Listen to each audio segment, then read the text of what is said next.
Welcome back. So today we will take some more questions which people ask to us. You can also ask the question if you have. So the question is, I have a gap year of 5 years, and what should I do? Can I get a job? Definitely, ये you can get a job. And काफ़ी लोग पूछते हैं कि I was doing preparation for IAS. I have a gap year, and I had a maternity break, or I went for a sabbatical. So there could be any reason for a gap, from any competitive exam preparation, for any personal reason, whatever be the case, you can always get a job. During the gap, you can show that you had a gap for this reason, and now you actually prepared for these skills which is in demand, and that's why you applied for this. So suppose जो commonly हम देखते हैं कि जो शादी के बाद, maternity के बाद कुछ ब्रेक वुमेंस ले लेती हैं. तो सपोज़ आप HR हैं, तो आप दोबारा से ज्वाइन करना चाहते हैं, तो आप after a break you can upgrade your skills, anything which is in demand, and accordingly you can apply. So there could be anything. I mean, there could be any other skill you can go with which is in demand, and you can start applying, and you can simply say this was the reason I had a gap. There are certain companies which prefer the people who had a gap for these reasons as well. You have to find out, you have to do a bit of research, but there is nothing which can stop you. You can definitely upgrade your skill and get into job very easily. Next question is, sir, I saw your video on data analysis on a pharma report. How important it is to learn and use analytics in the sales job? Okay, so before my MBA I did my Bachelor of Pharmacy, and I got a project where I had to collect the data. तो मुझे chemist के shop पे जाना था, data collect करना था, distributor के पास जाना था, डेटा कलेक्ट करना था, और कुछ कंपटीशन एनालिसिस करानी थी. आपने शायद वही वीडियो देखा होगा. तो उसमें जो डेटा उस टाइम मुझे नहीं आता था, मुझे एक्सेल पे काम करना नहीं आता था, तो आई फेल्ड.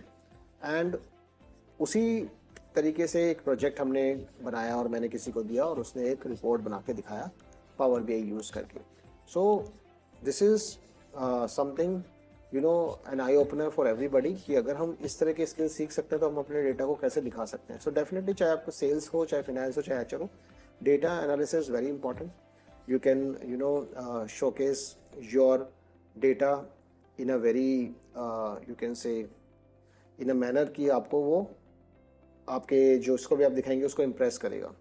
आपने एक सिंपल सा डैशबोर्ड बना दिया और आपने उसके थ्रू दिखा दिया, और कि भाई किस तरह से हमारा जो है फोरकास्ट है, किस तरह से हमें ग्रोथ करना चाहिए. तो आप काफ़ी सारी स्ट्रैटेजीज बिल्ड कर सकते हैं डेटा पे.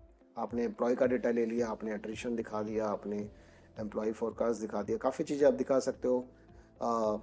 सेम चीज़ आप सेल्स में कर सकते हो. तो आप चाहे फार्मेसी बैकग्राउंड के हो, चाहे किसी भी बैकग्राउंड से हो, चाहे आप सेल्स में हो, डेटा एनालिटिक्स बहुत इंपॉर्टेंट है.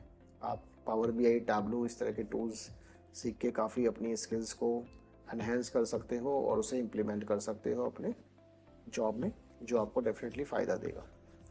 Next question is, this is very specific question about our courses, that which course, कौन सा कोर्स ज़्यादा बिकता है. So to be very honest, excel course हमें ज़्यादा बिकता है. When we started with basic excel. So a lot of companies were already having the Excel courses. तो ये भी बहुत इंटरेस्टिंग जर्नी है कि एक्सेल का कोर्स हमने लॉन्च किया जिसमें कंपटीशन पहले से ही था, फिर भी वो कोर्स बिका. उसके बाद धीरे धीरे हमने digital marketing, power BI, Tableau, SQL, data science और काफ़ी सारे course, finance for non finance, stock market, बहुत सारे कोर्स हमने लॉन्च किए.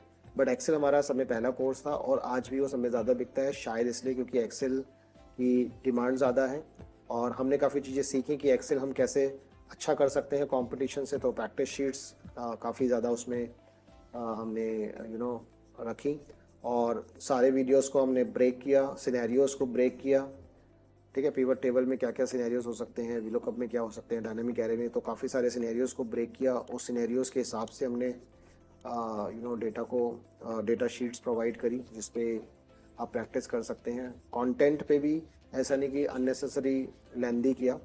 तो एक्सेल सब में ज़्यादा कोर्स बिकता है, बट द रीज़न कुड भी कि उस कोर्स पे हमने काफ़ी मेहनत की है, काफ़ी स्टार्टिंग से वो कोर्स है, काफ़ी पॉपुलर कोर्स है हमारा. प्लस में वो कोर्स ऐसा है जो हर किसी को करना चाहिए, तो उसकी डिमांड हमेशा रहती है। नो मैटर कि उसमें बहुत सारे कंपनीज पहले से ही हैं, उस कोर्स की डिमांड भी उसी तरीके से है, क्योंकि किसी भी प्रोफेशन में जाओ, एक्सेल इज समथिंग वो आपको चाहिए ही चाहिए। नेक्स्ट क्वेश्चन इज कॉलेज की स्टडी पर फोकस करें या स्किल्स पर? डेफिनेटली जब आप कॉलेज की स्टडी कर रहे हैं तो वो आपको करनी ही करनी है, but skills should be a part of the college study first of all.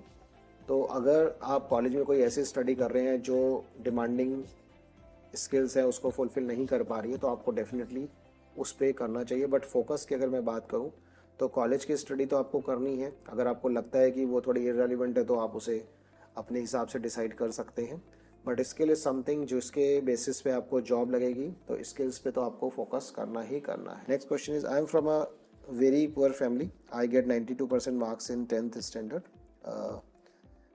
जो भी इनका मार्क्स का वो आया स्कोर कार्ड, वो 92% मार्क्स के हिसाब से है, इन्होंने लिखा। How can I continue my study? So lot of people are from the financial constraint उनको रहता है, but there are certain companies which can help you. For example, I know one company like Mark India Charitable Trust. So this is a corporate company, and I also did a project long ago with this company. So what they do, if you are getting at that time, the rule was if you are getting more than 80% marks in your 10th standard, so you can fill the form and you can get benefit of you will be one of the beneficiaries of this company, and they will take care of your finances in education. ये आपकी 12th की study का, college की study का, इस तरह से काफ़ी सारे कंपनीज और NGOs हैं, and you can also email your details with us and we can connect you with few NGOs and probably this can be sorted. Thank you so much.